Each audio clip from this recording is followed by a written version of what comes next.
Welcome to my Siva commerce Tamil. இன்றைக்கி நம்ம இந்த வீடியோவில் எதை பற்றி பார்க்க போகிறோம் பார்த்தீங்கன்னா, ப்ராசஸ் காஸ்டிங் இந்த சாப்டரில் ஃபார்மெட்டை பற்றி பார்க்க போகிறோம்.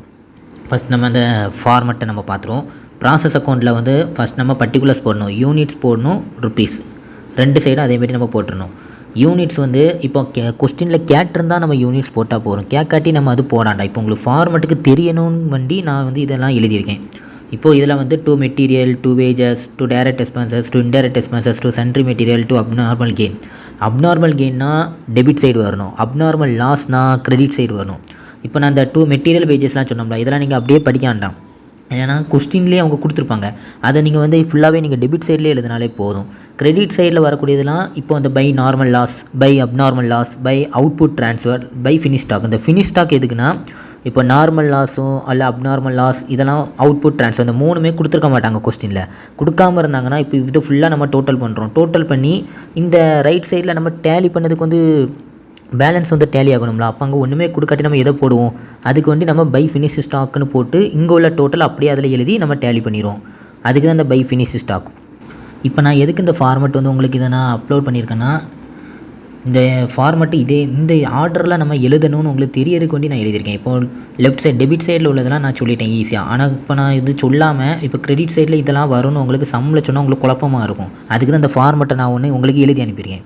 அடுத்தது வந்து ஃபார்முலாஸ் எதுக்குன்னா, இப்போ நார்மல் லாஸ் கண்டுபிடிக்கிறதுக்கு என்னெல்லாம் பண்ணணும் அப்படின்னா, அந்த unit introduce into percentage of normal loss into scrap value.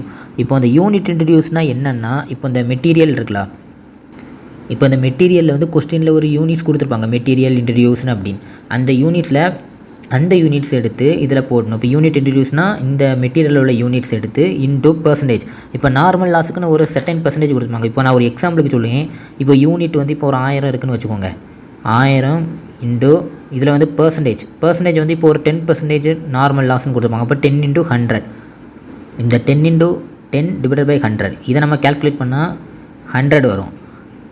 இந்த 100 வந்து நம்ம நார்மல் லாஸில் ஒரு யூனிட்ஸ் இருக்கலாம், இந்த யூனிட்ஸில் நம்ம இது எழுதுவோம். இப்போ அதுக்கிட்ட ஒரு ருப்பீஸ்னு ஒரு இருக்கலாம் அமௌண்ட்டு, அதை எப்படி கண்டுபிடிக்கணும்னா, இப்போ இது கூட ஸ்கிராப் வேல்யூன்னு தனியாக கொடுத்துருப்பாங்க. இப்போ அது வந்து 30 இல்லை 20 அப்படி இப்படின்னு தனியாக கொடுத்துருப்பாங்க.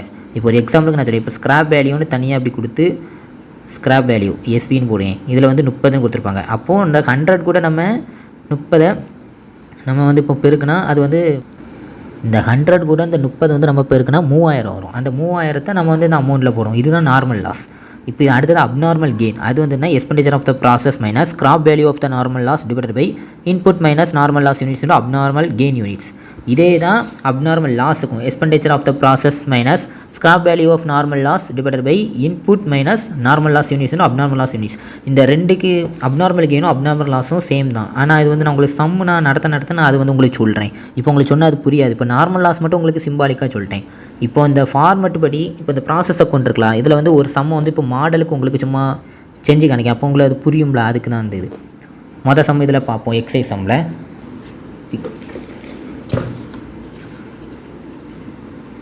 இன்னும் எக்ஸைஸ் சம் இதில் வந்து மொதல் சம் வந்து ஆல்ரெடி இருக்கும், அது ஈஸி. நான் 2வது சம் உங்களுக்கு நான் நடத்துகிறேன். இப்போ நான் கொடுத்துருக்காங்க பார்த்தீங்களா, raw material, other material, direct labour, direct expenses, chargeable expenses, இது எல்லாமே வந்து நீங்கள் டெபிட் சைடில் ஃபுல்லாக எழுதிடணும். இதில் வந்து ப்ராசஸ் ஏ, ப்ராசஸ் பின்னு கொடுத்துருக்காங்க. நீங்கள் என்ன செய்யணும்னா, ப்ராசஸ் ஏக்கு தனியாக ஒரு காலம் இதேமாரி போடணும். ப்ராசஸ் பின்னு திருப்பியும் இதே ப்ராசஸ் பி அக்கௌண்ட்டுன்னு போட்டு பர்டிகுலர்ஸ் ருப்பீஸ் போடணும். இது ஹெட்டிங் வந்து ப்ராசஸ் ஏ அக்கௌண்ட், ப்ராசஸ் பி அக்கௌண்ட் இந்தமாரி நம்ம போடணும். இப்போ இதில் நீங்கள் யூனிட்ஸ் ஏன் போடல நீங்கள் கேட்பீங்க. யூனிட்ஸ் வந்து இதில் வந்து கொடுக்கவே இல்லை பாருங்கள். இந்த சம்மில் வந்து யூனிட்ஸே கொடுக்கல, ஸ்ட்ரைட்டாக வந்து ப்ராசஸ் ஏ ப்ராசஸ் பி கொடுத்துருக்காங்க. அதனால் நம்ம வந்து பர்டிகுலர்ஸ் ருப்பீஸும் போட்டுரும். இப்போ நான் எழுதி காணிக்கேன் உங்களுக்கு. First raw material,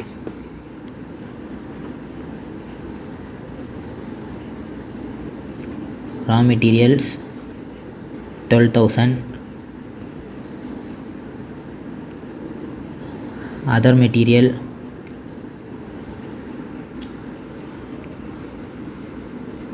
3,000, direct labor 2,500, direct expenses 500. அடுத்து சார்ஜபிள் எக்ஸ்பென்சஸ். இது 1000. இப்போ இது எல்லாத்தையும் நம்ம போட்டுட்டோமா? இதில் வந்து இப்போ அப்நார்மல் கெயினோ அப்நார்மல் லாஸோ இதில் கொடுக்கல. இப்போ நார்மல் லாஸ் எதுவுமே கொடுக்கல. அதனால் நம்ம இதை ஈஸியாக இப்போ டேலி பண்ணுறோம். இப்போ இதை ஃபுல்லாத்தையும் நம்ம ஆட் பண்ணி டோட்டல் போடுறோம். இப்போ டோட்டல் வந்து 19,000. ஆனால் இப்போ ரைட் சைடு வந்து எதுவுமே கொடுக்கல. ஏன்னா சம்மில் வந்து ப்ராசஸ் ஏ அக்கௌண்ட்டாக கொடுத்துருக்காங்க. அதில் normal loss, scrap value, abnormal loss, abnormal gain அந்த மாதிரி எதுவுமே கொடுக்கல. சம்மில் கொஸ்டின் கூட அப்நார்மல் லாஸ், அப்நார்மல் கெயின் கொடுக்கல. ப்ரிப்பேர் ப்ராசஸ் அக்கௌண்ட்டுனா கொடுத்துருக்காங்க. ஏக்கும் பிக்கும் கண்டுபிடிக்கணும். இப்போ ஏக்கு வந்து இதுக்கு வந்து நம்ம என்ன செய்யணும்னா எதுவுமே கொடுக்காட்டி நான் என்ன பண்ணணும்னு சொல்லியிருக்கேன் ஃபார்மெட்டில். இப்போது இந்த ஃபார்மெட்டில் பாருங்கள், இதில் வந்து பை ஃபினிஷ்டு ஸ்டாக்குன்னு சொல்லியிருக்கேன். அந்த இதை அப்படியே நம்ம இதில் போட்டுடணும். By finished stock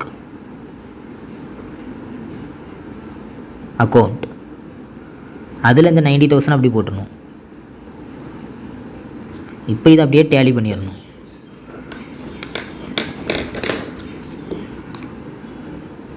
$90,000. இது வந்து நம்ம சாதா சம்முக்கு வந்து இந்தமாரி நம்ம பை ஃபினிஷ் ஸ்டாக் போடுவோம். இப்போ வந்து இந்த சம்மில் இப்போ என்ன கொடுத்துருக்காங்க, நம்மளுக்கு ஏயும் பியும் கண்டுபிடிக்க சொல்லியிருக்காங்க. இப்போ ஃபஸ்ட் டூலுக்கு வந்து வெறும் ஏ பின்னு இல்லாமல் ஒன்றே ஒன்று தான் தந்திருக்காங்க. அதனால் நம்ம இந்தமாரி போடுவோம். இப்போ இங்கே ஏபி சம்மில் தந்ததுனால இதில் நம்ம ஃபினிஷ் ஸ்டாக்குன்னு போடாமல் பை ப்ராசஸ் பி அக்கௌண்ட்டுன்னு போடணும். ஏன்னா இந்த ஃபினிஷ் ஸ்டாக்கு வந்து லாஸ்ட்டு போடணும். இங்கே வந்து பை ப்ராசஸ், நான் இதில் தெளிவாக எழுதேன். By process P account. இந்த பி அக்கௌண்ட்டை நம்ம ஏல தூக்கி இப்போ நான் அடுத்தது உங்களுக்கு நான் போட்டு காணிக்கிறேன். இப்போ நம்ம அடுத்தது ப்ராசஸ் பி அக்கௌண்ட்டு பார்க்கணும். ப்ராசஸ் பி அக்கௌண்ட்டில் வந்து நம்ம ஃபஸ்ட்டு ஸ்டார்டிங் வந்து என்ன எழுதணும்னா, இப்போ கொஸ்டினில் வந்து நீங்கள் உடனே நினைப்பீங்க, இப்போ இந்த raw material, other material, direct labour இதில் இருக்கிறது அப்படியே ஃபுல்லாக எழுதி டோட்டல் பண்ணால் அப்படி பண்ணக்கூடாது. இப்போ நீங்கள் ப்ராசஸ் ஏல கண்டுபிடிச்சிங்க தெரியுமா, இந்த ப்ராசஸ் ஏல கண்டுபிடிச்ச அந்த அமௌண்ட் ப்ராசஸ் பி அக்கௌண்ட் நான் போட்டுக்கலாம் 90,000. அதை வந்து நீங்கள் இங்கே எழுதணும்.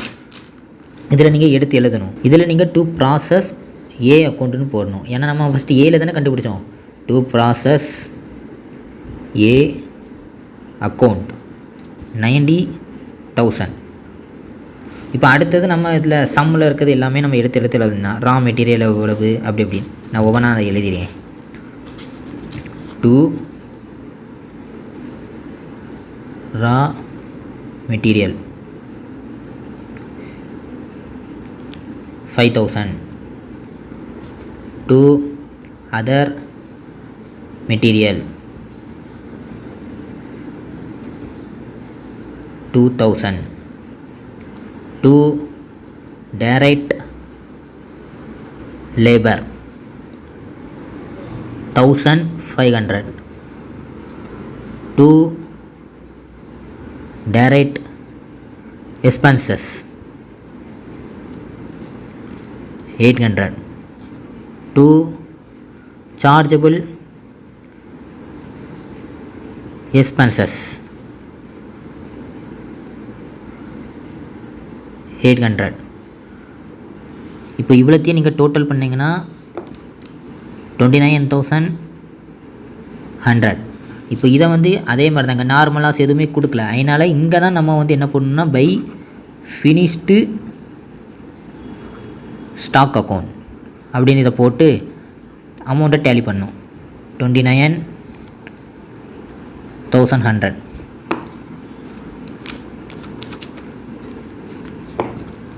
இதுலேயும் நம்ம 29,100 போடணும். புக் ஆன்சரையும் பார்த்துக்கோங்க. ப்ராசஸ் ஏ அக்கௌண்ட்டு 19,000, ப்ராசஸ் பி அக்கௌண்ட் 29,100. நான் இதை ஏற்கனவே இதில் சொல்லியிருப்பேன். இதிலலாம் வந்து நம்ம 2 போடணும், இல்லை பை போடணும். இதை நீங்கள் போட மறந்துடாதீங்க. நான் ஃபஸ்ட்டு போட மறந்துட்டேன். இதெல்லாம் ஃபுல்லாக 2 தான் வரும். 2 இந்த சைடில் வர பைன்னு போடணும். நம்ம ஃபார்மேட்டில் போட்ட மாரி இந்த மாதிரி 2ஆக தந்துருந்தால் நம்ம ஃபஸ்ட்டில் வந்து நம்ம உடனே ஃபினிஷ் ஸ்டாக் போட்டுறக்கூடாது. பை ப்ராசஸ் பி அக்கௌண்ட் போட்டு அதை டேலி பண்ணணும். லாஸ்ட் அது முடிய டைமில் நம்ம ஃபினிஷ் ஸ்டாக்குன்னு போடணும். அவ்வளோதாங்க. இந்த வீடியோ உங்களுக்கு பிடிச்சிருந்தா மறக்காமல் லைக் பண்ணுங்கள், உங்கள் ஃப்ரெண்ட்ஸுக்கு ஷேர் பண்ணுங்கள், அவங்களுக்கும் யூஸ்ஃபுல்லாக இருக்கும். மறக்காமல் சப்ஸ்கிரைப் பண்ணிடுங்க. அப்போ தான் நான் போடக்கூடிய ஒவ்வொரு வீடியோ உங்களுக்கு நோட்டிஃபிகேஷனாக வரும். தேங்க்யூ.